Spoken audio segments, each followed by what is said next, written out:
Gallery furniture and appliances, Saniya തിയേറ്ററിന് എതിർവശം, Eramalloor. Our sister concern grand furniture mart, Eramalloor. Grand galaxy, Thuravoor.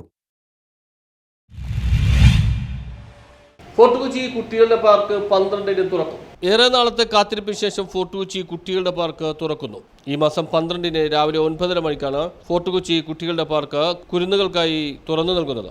നവീകരണ പ്രവർത്തനങ്ങൾ പൂർത്തിയാക്കിയാണ് ഈ പാർക്ക് തുറക്കുന്നത്.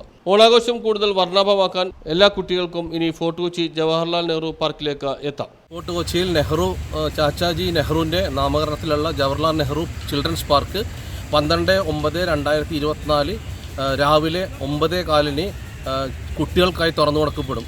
നമുക്കറിയാം, ഈ പാർക്കിൻ്റെ പണികളുമായി പാർക്കിൻ്റെ രണ്ടാമതുള്ള റീമേക്കുമായിട്ടുള്ള നവീകരണ പ്രവർത്തനങ്ങളുടെ ഭാഗമായിട്ടും നമുക്ക് ഈ പാർക്ക് കുറച്ച് നാൾ പൂട്ടിയിടേണ്ടി വന്നു. എന്നാൽ 12-ാം തീയതി രാവിലെ മുതൽ കുട്ടികളുടെ പരീക്ഷ എല്ലാം കഴിയുന്ന ദിവസം തന്നെ ഈ പാർക്ക് തുറന്നു കൊടുക്കുകയാണ് എല്ലാ കുട്ടികളെയും. News bureau, fort Kochi.